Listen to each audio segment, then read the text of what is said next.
अकोला महानगरपालिका सार्वत्रिक निवडणूक 2026 चे निकाल आता हातात येत चाललेले आहे आणि यामध्येच आशिष पवित्रकार हे विजयी झालेले आहेत आणि त्यांचा हा विजयाचा गुलाल तुम्हाला सर्वत्र उडताना दिसतो आहे।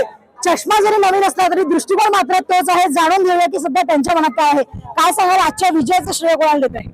आजचं विजयाचं श्रेय जे आहे हे पूर्ण जनतेचं श्रेय आहे आणि जनता माझ्या सोबत आहे। मी त्यांच्या घरचा सदस्य आहे म्हणून आज मला एवढा मतरूपी त्यांनी जो आशीर्वाद दिलेला आहे त्यांचे सर्वांचे मी धन्यवाद मानतो। माझा पूर्ण परिवार आणि पूर्ण पाची पांडव जे भाऊ आहेत माझे 5, त्यानंतर बाकी पूर्ण परिवार आमचं भागवत सेवा समिती, त्यानंतर जेवढे ज्येष्ठ मंडळी आहे लहान मुलापासून तर वरच्यापर्यंत सर्वांनी जे 80 वर्षाचे जे त्यांनी पण माझं काम केलं, 100 वर्षाचे त्यांनी काम केलेलं आहे। या सर्वांची आज विजय झालेला आहे आणि मी त्यांनी जो माझ्यावर विश्वास ठेवलेला आहे हा मी कधीच व्यर्थ जाऊ देणार नाही। जसं आता काम केलं त्याच्या दुप्पटीनं काम करू आणि अपक्ष अपक्ष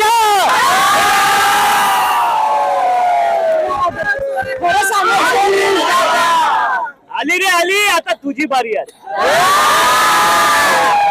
या ठिकाणी लाडक्या बहिणींचे देवभाव असतील किंवा एकनाथ भाऊ असतील यांना बाजूला सोडून मातृशक्ती आशिष पवित्रकार यांच्या पाठीशी उभी राहिलेली आहे।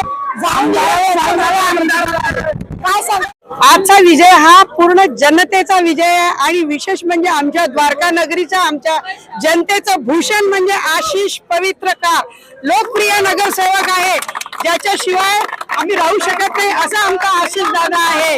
जो सर्व कामं प्रभाग 13 मध्ये त्या 13चं भूषण आशिष पवित्रकार जो सौजन्याने वागतो, उत्तम हे प्रशासक आहे आणि तडफदार नेतृत्व आहे त्याचं आणि युवा पिढीतला आहे। जसा चष्मा आपल्या सोबत जातो तसा आशिष आमच्या सोबत आलेला आहे। धन्यवाद। आशिष बद्दल सांगायचे तर 2 शब्द सांगावेसे वाटतात। आशिष बद्दल 2 शब्द ते काय म्हणतात माहिती आहे त्याच्या मनातून, ना भय गिराना मेरे उम्मीदों के मीनार गिरे, ना भय गिराना मेरे उम्मीदों के मीनार गिरे, लेकिन मुझे गिराने में कई लोग बार बार गिरे। सवाल जहर का नहीं था, सवाल जहर का नहीं था, वो मैं पी गया, फिर भी लोग परेशान हुए क्योंकि मैं जी गया। एकच वादा, एकच वादा।